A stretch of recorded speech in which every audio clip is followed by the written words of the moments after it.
Welcome to SSTV5 ప్రేక్షకులకు నమస్కారం. మెదక్ జిల్లా మనోహరాబాద్ మండలం రంగాయిపల్లి ఎంఎస్ అగర్వాల్ వద్ద గ్రామస్తుల ధర్నా చేపట్టారు. నీటి కాలుష్యంతో దురద రాత్రి వేళల్లో పొగతో గ్రామం కమ్ముకుంటుందని గ్రామస్తులు ఆందోళన చేపట్టారు. 20 టన్నుల కెపాసిటీ గల స్టీల్ ప్లాంట్ 200 టన్నులకు పెంచుతూ ఎలాంటి జాగ్రత్తలు లేకుండా ధ్వని నీటి కాలుష్యం పెరిగి రాత్రి సమయాలలో పొగ వదలడంతో గ్రామం మబ్బులతో కమ్ముకున్నాయి.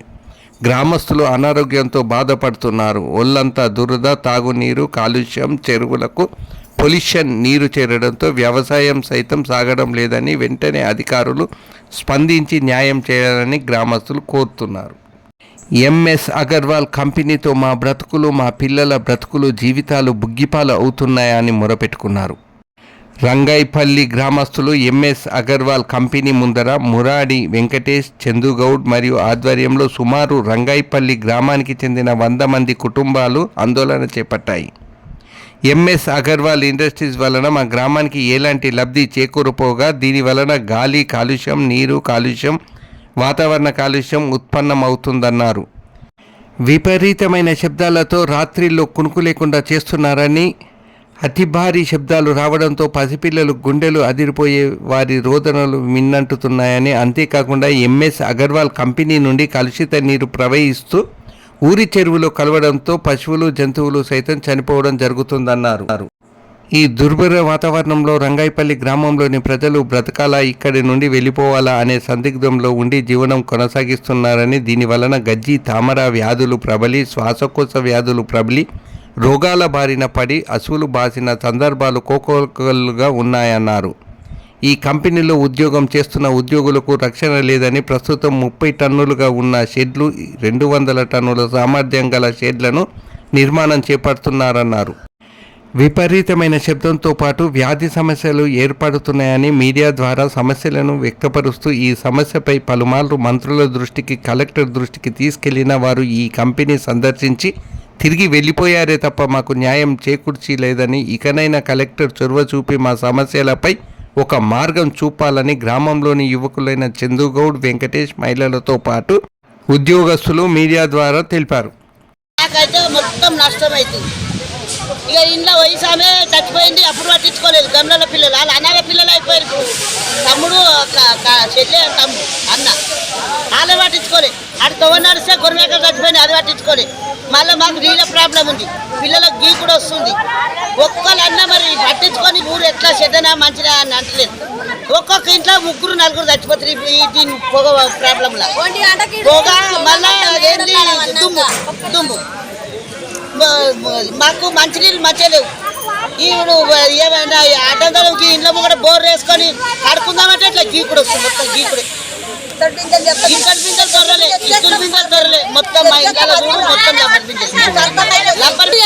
మొత్తం ప్రాబ్లమే. పెద్ద సప్పుడు లొల్లి.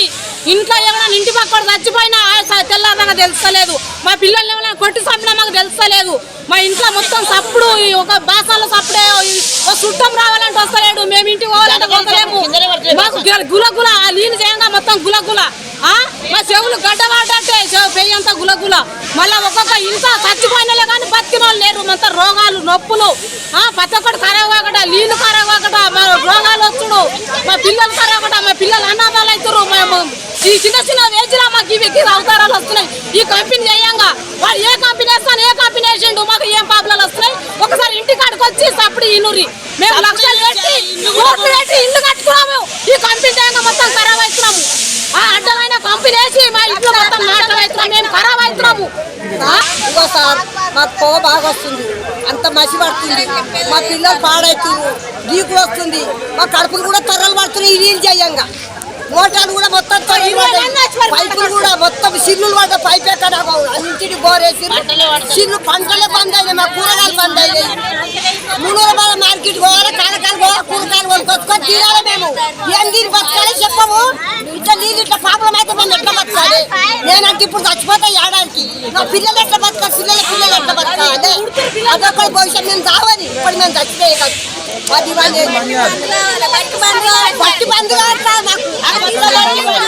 కొత్త బట్టి బంద్ కావాలి. అనుకోమన్న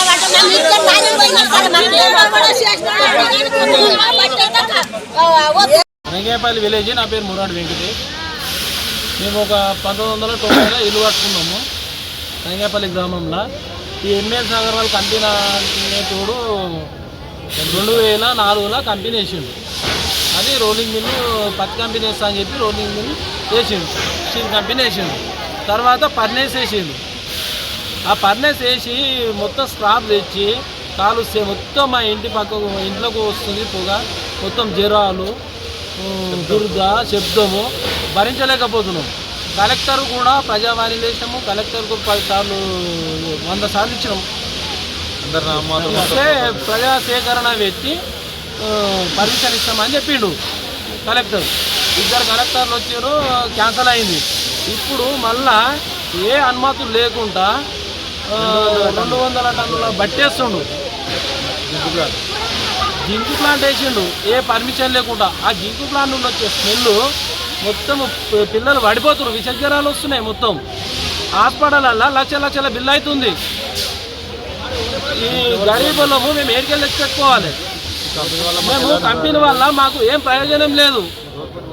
మేము సౌండ్ వస్తుందని వచ్చి ఏ పనికి వస్తే పోలీసు వాళ్ళకి చెప్తుండు, కేసులు పెడుతుండు. మాకు ప్రయోజనమే లేదు ఈ కంపెనీ వల్ల. ఇప్పుడు దోసటాన్ని బట్టి ఆపమని చెప్పి కలెక్టర్కు కంప్లైంట్ ఇచ్చాము. రీసెంట్గా పొల్యూషన్ చైర్మన్ కూడా ఇచ్చినాము. ఆయన కూడా స్పందించలేడు. ఒక్క పొల్యూషన్ డిపార్ట్మెంట్ వాళ్ళు కూడా వస్తలేరు ఇడికి. పట్టించుకున్న మానవుడే లేడు.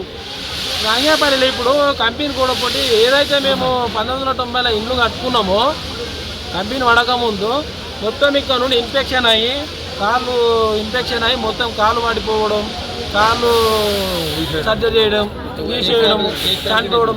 ఇప్పటికి ఒక 20 మంది చనిపోయారు రీసెంట్లీ ఈ పొల్యూషన్ వల్ల. అయితే ఫారెస్ట్ కి ఫారెస్ట్ మొత్తం నాశనం అయిపోయింది. ఫారెస్ట్ లో కూడా చెప్పినాం. ఎన్ని ఎకరాలు ఉంటుంది మొత్తం? స్పందిస్తలేరు. ఫారెస్ట్ ఎన్ని ఎకరాలు ఉంటుంది? కంపెనీ ఉంది. కంపెనీ జాగా కూడా కంపెనీ ఉంది. ఫారెస్ట్ జాగా కూడా ఉంది. ఫారెస్ట్ మొత్తం నాశనం అయిపోయింది. మరి ప్రకృతిని ఎవరు కాపాడుతారు? కలెక్టర్కి ఇచ్చినాము. మరి ప్రకృతిని ఎవరు కాపాడాలి? ముఖ్యమంత్రి దృష్టికి ఇట్లా తీసుకెళ్తారా? ముఖ్యమంత్రి దృష్టికి తీసుకెళ్తాము. తీసుకుపోయినా కేసీఆర్ గారికి స్పందించాలి. కలెక్టర్కు రీసెంట్గా కలెక్టర్ చెప్పినా. మరి కలెక్టర్ స్పందించినప్పుడు మరి మేము ఏం చేయాలి? ఈ రోజు ఇలా కూర్చున్నాం. సీఎంకు కూడా 10 సార్లు చెప్పినాం, స్పందించలేడు. ఇప్పుడు కొత్త గవర్నమెంట్ వచ్చింది కాబట్టి కాంగ్రెస్ ఈ కొత్త సీఎం కూడా పట్టించుకొని మాకు న్యాయం చేయాలని మేము కోరుతున్నాం. ఏం కావాలి న్యాయం అంటే? న్యాయం అంటే మాకు ఆ కంపెనీ వద్దు, ఆ సౌండ్ పొల్యూషన్ బంద్ కావాలి. ఇప్పుడు వేసే దోసటాన్ని బట్టి మొత్తం డిస్మెంటల్ చేయాలి, బంద్ చేయాలి. మేము ఆర్టీఏ పెట్టినాము. ఆర్టీఏలో ఎలాంటి పర్మిషన్ లేవు. మేము హెచ్ఎండి పర్మిషన్ తెచ్చినాం, అది తెచ్చినాం అంటారు. తెస్తే సబ్మిట్ చేయమాను. కలెక్టర్ ఉన్నాడు కదా, సబ్మిట్ చేయమాను. ప్రజాసేకరణ పెట్టమాను. ప్రజాసేకరణ పెట్టకుండా పర్మిషన్ ఎట్లా ఇస్తాడు? మేము ప్రజావాణిలా ఇచ్చిన పిటిషన్ ఇచ్చినప్పుడు స్పందించాలా వద్దా? రాలే ఇంతవరకు కలెక్టరు. మరి ఏం నడుస్తుంది? ఇప్పుడు ప్రజలను ఎవరు కాపాడాలి? ఇప్పుడు రాజకీయ నాయకులు అంటే వాళ్ళు రాజకీయం చేస్తారు. ఇప్పుడు అధికారులను రావాలి కదా. పొల్యూషన్ డిపార్ట్మెంట్ వాళ్ళు వచ్చిన దాఖలే లేవు. ఇప్పుడు కలెక్టర్ రావాలి కదా, రాలేడు ఇంతవరకు. మరి ఏం చేయాలి? మేము సీఎం దగ్గరికి 2-3 రోజుల్లో సీఎం కూడా నడుస్తాం. ఇది ఇడిసబెట్టే ప్రసక్తే లేదు. కలెక్టర్ని కూడా ముట్టడిస్తాం. రంగాయపల్లి ఎంఎస్ కంపెనీ పెట్టిండు. రంగాయపల్లి ఫస్ట్ పత్తి కంపెనీ అని రాడ్ కంపెనీ పెట్టిరు. సరే అనుకున్నాం, ఏదో కంపెనీ అందరు బత్తరాయి అనుకున్నాము. ఇంత బట్టలు తయారైనాయి. బట్టలు తయారై సీకి వెళ్తుంది, రాడ్ వెళ్తుంది, అన్ని వెళ్తున్నాయి. పెద్ద పొగ వస్తుంది. ఆ పొగ వల్ల మా కళ్ళు కనబడతలేవు, సప్పుడు వస్తుంది. ఇష్ట పిందెలు ఖరాబ్ అవుతున్నాయి, ఇతర పిందెలు ఖరాబ్ అవుతున్నాయి. మేము మంచులం ఖరాబ్ అవుతున్నాము. వచ్చిన మంచికి వచ్చిన రోగము తిరుగుతలేదు. మళ్ళా మా ఇంట్లోనే మా అత్త మర్చిపోయింది, మామ మర్చిపోయిండు. మా ఇంటి పక్క ఆయన మళ్ళీ మా బాబాయ్తుడు ఆయన చచ్చిపోయింది. ఇంటి పక్క ఇంకో ఆయన చచ్చిపోయిండు. ఇంటి పక్క ఇంకో తమ్ముడు వాళ్ళ అమ్మ ఆయన చచ్చిపోయింది, వాళ్ళ చెల్లె చచ్చిపోయింది. ఇంకో ఆయన చచ్చిపోయిండు. మా బస్సుగా 10-20 మంది చచ్చిపోయారు. ఈ పొగ చేయబట్టి మా కళ్ళు కనబడతలేవు. ఏమనంటే భయపట్టించుకుంటారు. పోలీసులు దొరికొస్తారు, సారం దొరికొచ్చి మాకు భయపట్టిస్తారు. డబ్బులు ఇస్తామని డబ్బులు తింటురా, చేస్తురా, ఏం చేస్తురా? మాకైతే 10,000 ఇస్తామంటారు. 10 రూపాయలు 10 పైసలు లేవు. పొగ ఇట్లా అంటే మాకు పొగ వస్తుంది. తెల్లబట్ట వేసుకున్న పడితే తెల్లబడితే తెల్లంగా వేసుకొని పోదామంటే 10 మంది పోతే అంగేసుకొని పోతే అంగి ఇట్లా పోతే మొత్తం ఈ రోడ్డు మీద ఏ దుమ్ము ఉందో మా ఇంట్లో ఆ దుమ్ము ఉంటుంది. బాసన్ల మీద, బడల మీద, ఇల్లు మీద మొత్తం మాకు గొర్రె మేక మేస్తందుకు అది లేదు. గోదల నీళ్ళు తాగుతాం మంచిగా లేవు, మంచి నీళ్ళు తాగుతాం మంచిగా లేవు. ఏదానికైనా కోడి నీళ్ళు తాగితే కోడి చచ్చిపోతుంది. మేము బతామా? మేము బతకం. అట్లా అంత ప్రాబ్లం. పొగ అంటే మా చెవులు నిలబడతలేవు. మేము కొట్టుకుంది కూడా నిలబడది, మా ఇంటి దొంగలు పడది నిలబడది, మళ్ళీ మా చంపేసి నిలబడది. వచ్చి మా డోర్ కొడితే మాకు వినొస్తుంది. అంత వరదా మా సప్పు వినబడదు. ఇంటి పక్క సైడ్ కూడా వినబడదు మాకు అంతే. దుందర నా బిడ్డకు మొత్తం దుందర లేచింది. ఒక 10,000 లెక్కలు నా బిడ్డకు, నా పెళ్లికి వచ్చిన బిడ్డకు మన ఎలా చెప్పుకోవాలి. నా బిడ్డకే బుద్ధి వచ్చిన బిడ్డకే అంత అవసరం. చిన్న పాపలకి ఎంత అవసరం అవుతుంది. ఆ పిల్ల ఎవరు చెప్పుకుంటారు? ఏమనంటే మాకు భయపెడతారు. ఆనందం జీవంతో భయపెడతారు. సప్లే కూకుంటాం. మీకు ఏం చేస్తారేమో ఏం చేస్తారో మేము కోట్ల శ్రీమంతుడు ఆయన అయ్యిండు. మేము చిన్నలమైనాము. ఏమంటే మా మీద తెచ్చుకుంటే డబ్బులు తింటారు. ఏం చేస్తారు సార్? మాకైతే న్యాయం కావాలి. కంపెనీ వద్దు, మాకు పొగ వద్దు, మా కంపెనీ దారం కలవడుతుంది. అంటే అందరూ చాలా మంది బస్సుకి బట్టలు వచ్చిపోయిన మళ్ళీ పరిస్థితి ఎట్లా? మంచి అడ్డం బట్టలు వేస్తలేరు. లేస్తలేరు అడ్డం పడిపోతారు. దుఃఖాలు వేస్తుంది. సాయం చేస్తున్నారు. మాకు న్యాయం కావాలి. కంపెనీ వద్దు. మాకు పట్టించుకోడు, ఎవరు పట్టించుకోరు. రాదామంటే నేను మాకు నల్లి పొంకొచ్చుకు తాగలేదు. మేము తింటుర్రా, ఎవరు తింటున్నా మాకు తెలియదు. మాకు ఏం సాయం లేదు. కంపెనీ పొగ వస్తుంది. ఆ కంపెనీ పొగ బంద్ కావాలి. కంపెనీ బంద్ కావాలి. ఇప్పుడు మీకు ఎంతమంది చనిపోయి ఉంటారు? పెద్ద బట్టి పెడుతున్నారు. సార్ ఎంతమంది బట్టి పెరగాలా లేకుంటే ఆపాలంటురా? ఆపేయాలి.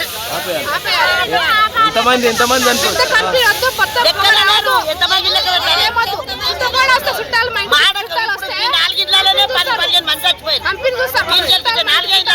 చూడొస్తే కొడుకుని చూడొస్తే కంపెనీ చూస్తారు. ఫస్ట్ మా ఇల్లు చూడరు, మా ఇల్లు చూడరు, మా పిల్లలు చూడరు. ఫస్ట్ కంపెనీ చూస్తారు.